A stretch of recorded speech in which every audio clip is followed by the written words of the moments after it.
शहीद आजम वीर उधम सिंह का बलिदान दिवस है और वीर उधम सिंह ने भारतीय राजनीति में, इस देश के इतिहास में एक ऐसा मुकाम जोड़ दिया है कि उसके सामने सबका सिर नतमस्तक हो जाता है। सभी लोग उनको सजदा करने लगते हैं। ये सर तुम्हारी आस्था के पहले किसी के आगे झुका नहीं था। इस तरह के अल्फाज, इस तरह के कलाम शायरों ने उनके लिए पेश किया है। वो बच्चा जो छोटा सा एक बच्चा कम उम्र में, जिसके माता पिता नहीं रहे और अनाथालय में पलना पड़ा, उस अनाथालय में पलने वाला बच्चा, जिस समय अमृतसर के जलियांवाला बाग में देश के आजादी को लेकर के लोग शांतिपूर्ण प्रदर्शन कर रहे थे, वहां पर एक बड़ी सभा का आयोजन किया गया था। उस समय एक बच्चा जो वहां पानी पिला रहा था, अनाथालय के बच्चे वहां आए थे और वो पानी पिला रहे थे। उन्हीं में से एक बच्चा था जिसका बचपन का नाम शेर सिंह था, जो आगे चल करके उधम सिंह के नाम से मशहूर हुआ। उधम सिंह नाम भी उनका जेल में पड़ा, घर का नाम तो शेर सिंह ही था। तो भारत का शेर, वो भारत का बहादुर, वो भारत का रणबांकुरा, हमारे इतिहास में उसका जो स्थान है वह अप्रतिम है, अद्भुत है।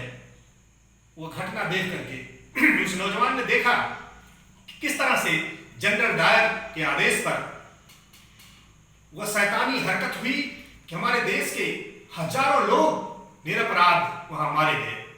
इतना भीषण दृश्य था, इतनी भयानक हालात थी कि एक रास्ता था उस पूरे स्थान से आने और जाने का, एकमात्र रास्ता था और उस रास्ते पर तोप लगा दी गई थी। जो भी निकलने की कोशिश करता वह तोपों से उड़ा दिया जाता था।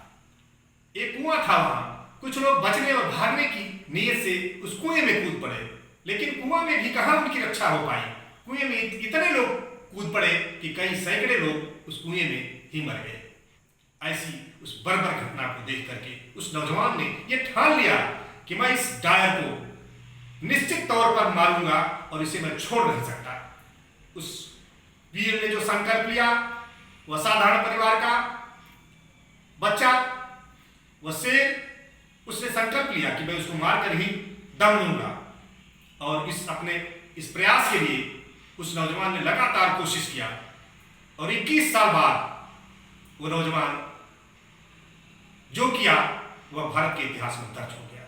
इस बीच उस बच्चे को अपने उस लक्ष्य को पाने के लिए क्या क्या करना पड़ा, उसने बढ़ईगिरी सीखी और बढ़ईगिरी का काम करते हुए पैसे जुटाए। उस पैसे से उसने पिस्टल खरीदी और इसके बाद वह अमेरिका होते हुए, अफ्रीका होते हुए लंदन पहुंचने का प्रयास किया। उस बीच गिरफ्तारी हुई और जेल भी काटना पड़ा 4 साल तक। लेकिन जेल काटने के बाद उसके मंसूबे पर कभी कोई असर नहीं पड़ा और उसी जिंदा दिली और मुस्तैदी के साथ वह नौजवान आगे बढ़ता रहा और एक दिन वह लंदन पहुंच गया। वहां पहुंचकर उसने अपने रहने का एक स्थान बनाया और बहुत बार यह स्थिति आई कि वह उस गवर्नर वो डायर को वो मार सकता था, लेकिन उसका संकल्प था कि जिस तरह से भरी सभा में हमारे देश के लोगों को इस दरिंदे ने किया है, मैं उसी तरह से, उस ढंग से इसके साथ बर्ताव करूंगा और इसका बदला मैं लेकर रहूंगा। वीर उधम सिंह के बारे में ये कहने में फक्र होता है कि जिंदगी जिंदा दिली का नाम है, मुर्दा दिल क्या खाक लिया करते हैं। ऐसे उस वीर सपूत ने वो मौका चुना जब एक बड़ी सभा हो रही थी।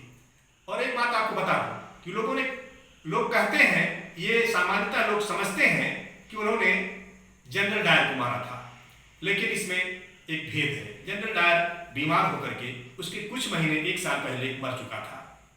ये जो गवर्नर ओ डायर है, ये उस समय पंजाब प्रांत का गवर्नर था। इसने आदेश दिया था और ये जीवित था।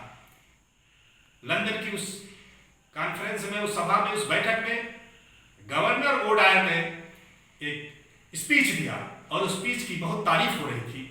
उसी बीच सभी लोग जब निकलने लगे तो 2 गोलियों के धमाके हुए और जनरल नहीं, गवर्नर ओ डायर वहीं खून से लथपथ होकर गिर पड़ा।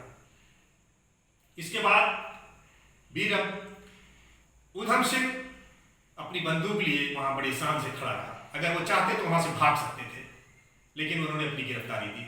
और जब उनसे पूछा गया कि आप भागे क्यों नहीं, तो उन्होंने कहा कि जिंदगी का एक ही मकसद था और वो मकसद पूरा हो गया, अब इस जिंदगी की मुझे कोई जरूरत नहीं है और हम भागने वाले नहीं। इस तरह से उनकी गिरफ्तारी हुई और उनको जेल में रखने के बाद उनको फांसी के फंदे पर लटका दिया गया। वो आज ही का दिन था जिस दिन वो हमारा लाडला शहीद आजम शहीद हो गया और पूरा देश इस शहादत पर बिल्कुल नतमस्तक हो जाता है। लेकिन यह भी एक सवाल है कि वीर उधम सिंह के बारे में हमारे इतिहास ने उसको इस ढंग से नहीं प्रेजेंट किया। हमारी सरकारों ने, हमारे समाज ने, ये कृतज्ञ राष्ट्र जिस ढंग से वीर उधम सिंह के बारे में जानना चाहिए, उस संकल्प के बारे में, उस बलिदान के बारे में, उस शहादत के बारे में कहीं न कहीं उसमें कमी रही और लोग उनको उतना नहीं जानते। इसलिए हमें ये जरूरत है कि हम अपने माध्यम से, सोशल मीडिया से और जन जन तक अपनी बातों को पहुंचाएं और ऐसे शहीदों को नमन करें और उनका ध्यान रखें कि उन्होंने अपने देश के लिए अपना सब कुछ बलिदान कर देने का जो जज्बा पाया, उस जज्बे को इस देश में फिर कायम रखना है, क्योंकि उसके बिना कभी भी आज़ादी कीमत मांगती है और उस कीमत को देने के लिए हमें तैयार रहना होगा। आज मैं उनके सम्मान में एक कविता प्रस्तुत करना चाहता हूँ। उस कविता को आपके सामने प्रस्तुत करता हूँ। उनका मकसद था इंकलाब। इंकलाबो इंकलाब जिंदाबाद जिंदाबाद, इंकलाबो इंकलाब जिंदाबाद जिंदाबाद, नफरत जालिम जातिवाद मुर्दाबाद मुर्दाबाद, नफरत जालिम जातिवाद मुर्दाबाद मुर्दाबाद। वीर उधम सिंह का बलिदान याद रखेगा नौजवान, वीर उधम सिंह का बलिदान याद रखेगा नौजवान। सब खुशहाल सभी आबाद जिंदाबाद जिंदाबाद, इंकलाबो इंकलाब जिंदाबाद जिंदाबाद। वीर भगत सिंह का बलिदान भूल नहीं सकता इंसान, इंकलाब जिंदाबाद जिंदाबाद जिंदाबाद। आदमियत हो फिर इजाद, इंकलाब जिंदाबाद।